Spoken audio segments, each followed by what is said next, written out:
भगवत पुराण कथा चतुर्थ स्कंद 16वां अध्याय। नमस्कार दोस्तों, यदि आप हमारे चैनल पर न्यू हैं तो चैनल को जरूर सब्सक्राइब कर लीजिएगा। बेल आइकन को प्रेस करके कमेंट बॉक्स में जय श्री हरकृष्ण जय श्री विष्णु अवश्य लिखिएगा। यदि आप गर्भवती माता हैं तो आप इसको प्रतिदिन प्रातः काल के समय या शाम काल के समय अवश्य ही सुनिए, जिससे आपको श्रेष्ठ कर्म करने वाली संतान की प्राप्ति हो। जैसे संतान की आप कामना करते हैं, श्री हरि विष्णु की कृपा से आपको वैसे संतान की प्राप्ति हो। हमारा 16वां अध्याय जो यहाँ से प्रारंभ होता है, उससे पहले यदि आप हमारे चैनल पर न्यू हैं तो इसको प्रथम स्कंद से अवश्य ही सुनिए, जिससे आपको इसका पूरा सार और इसका पूरा फल प्राप्त हो। हमारा 16वां अध्याय जो यहाँ से प्रारंभ होता है। जय श्री हरि कृष्ण। वंदी जन द्वारा महाराज पृथु की स्तुति। श्री मैत्री जी कहते हैं, महाराज पृथु ने जब इस प्रकार कहा तब उनके वचना मात्र का अवसादन करके सुत आदि गायक लोग बड़े ही प्रसन्न हुए। फिर मुनियों की प्रेरणा से उनकी इस प्रकार स्तुति करने लगे। आप साक्षात देवर श्री नारायण ही हैं, जो अपनी माया से अवतरित हुए हैं। हम आपकी महिमा का वर्णन करने में सामर्थ्य नहीं। आपने जन्म तो राजा वेन के मृत शरीर से लिया है, किंतु आपके पौरुष्य का वर्णन करने में साक्षात ब्रह्मा आदि की बुद्धि भी चकरा जाती है। तथापि आपके कथामृत के अवसाद में आदर बुद्धि रखकर मुनि के उपदेश के अनुसार उन्हीं की प्रेरणा से हम आपके परम प्रशंसनीय कर्मों का कुछ विस्तार करना चाहते हैं। आप साक्षात श्री हरि के कालावतार अवतार हैं और आपकी कीर्ति बड़ी ही उदार है। हे धर्मधारियों में श्रेष्ठ महाराज पृथु, लोक को धर्म में प्रवृत्त करके धर्म मर्यादा की रक्षा करेंगे तथा उसके विरोधियों को दंड देंगे। ये अकेले ही समय समय पर प्रजा के पालन पोषण और अनुचरण आदि कार्य के अनुसार अपने शरीर में भिन्न भिन्न लोकपालों की मूर्ति को धारण करेंगे तथा यज्ञ आदि के प्रचार द्वारा स्वर्गलोक और वृष्टि की व्यवस्था द्वारा भूलोक के दोनों का ही हित साधन करेंगे।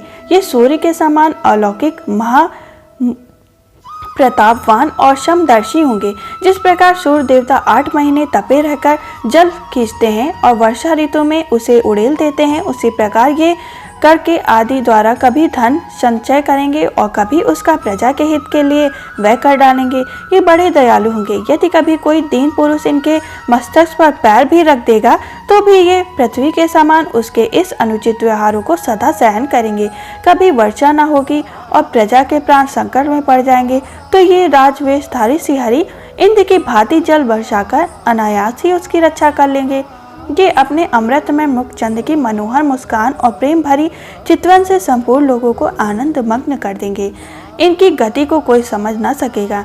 इनके कार्य भी गुप्त होंगे तथा इन्हें संपन्न करने का ढंग भी बहुत गंभीर होगा।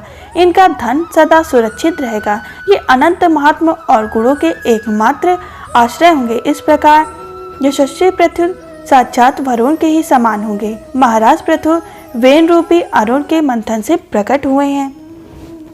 अग्नि के समान शत्रुओं के लिए अत्यंत दुर्लभ और दुस्साहस करेंगे। ये उनके समीप रहने पर भी सेना आदि सुरक्षित रहने के कारण बहुत दूर रहने वाले से होंगे।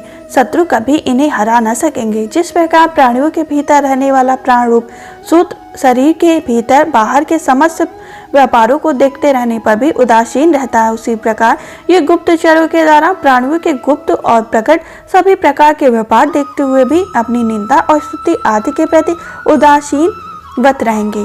ये धर्म मार्ग में स्थित रहकर अपने शत्रु के पुत्रों की भी दंडनीय न होने पर भी कोई दंड न देंगे और दंडनीय होने पर अपने पुत्रों को भी दंड देंगे।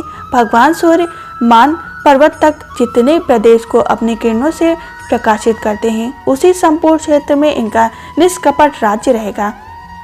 ये अपने कार्यों से सब लोगों को सुख पहुंचाएंगे, उनका रंजन करेंगे। इससे उन मनोरंजन व्यापारों का कारण प्रजा इन्हें राजा कहेगी। ये बड़े ही दृढ़ संकल्प सत्य प्रतिज्ञ ब्रह्म भक्त वृद्धों की सेवा करने वाले शरणागत वत्सल सब प्राणियों को मान देने वाले और दीनों पर दया करने वाले होंगे। ये पर स्त्री में माता के समान भक्ति रखने वाले और पत्नी को अपने आधे अंग के समान मानेंगे। प्रजा पर पिता के समान प्रेम रखेंगे और ब्रह्मवादियों के सेवक होंगे। दूसरे प्राणी इन्हें इतना ही चाहेंगे जितना अपने शरीर को। ये सुहृदों आनंद को बढ़ाएंगे। ये सर्वदा वैराग्यमान पुरुषों से विशेष प्रेम करेंगे और दुष्टों को दंड पाणी यमराज के समान सदा दंड देने के लिए उद्युक्त रहेंगे।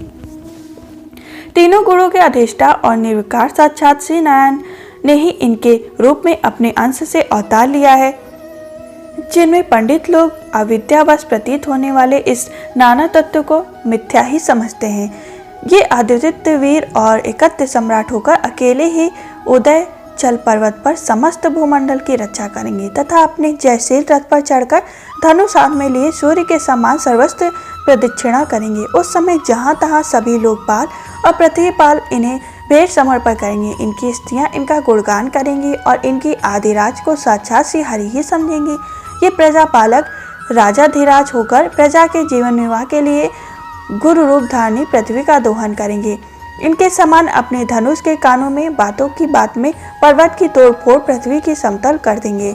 रणभूमि में कोई भी इनका वेग नहीं सह सकेगा। इस समय ये जंगल में पूंछ उठाकर विचरते हुए सिंह के समान अपने आजगाव धनुष को टंकार करते हुए भूमंडल में विचरेंगे। उस समय सभी दुष्टजन इधर उधर छिप जाएंगे। ये सरस्वती उद्गम स्थान पर 100 अश्वमेध यज्ञ करेंगे।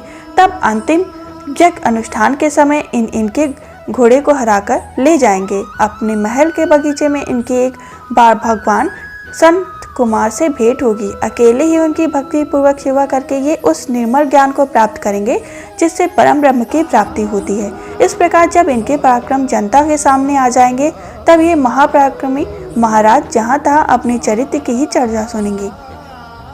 इनकी आज्ञा का विरोध कोई भी न कर सकेगा तथा ये सारी दिशाओं को जीतकर और अपने तेज से प्रजा के क्लेश को काटेंगे, निकालकर संपूर्ण भूमंडल के शासक होंगे। इस समय देवता और असुर भी इनके विपुल प्रभाव का वर्णन करेंगे। इस प्रकार हमारा 16वां अध्याय संपन्न हुआ। हम फिर मिलेंगे 17वें अध्याय के संग। यदि आप हमारे चैनल पर न्यू हैं तो चैनल को जरूर सब्सक्राइब करके इसको प्रथम स्कंद से सुनें, जिससे आपको इसका पूरा सार, इसका पूरा फल प्राप्त हो। हमारा 17वां अध्याय अवश्य ही सुने, जिसको सुनने के लिए आप हमारे चैनल को जरूर सब्सक्राइब करें।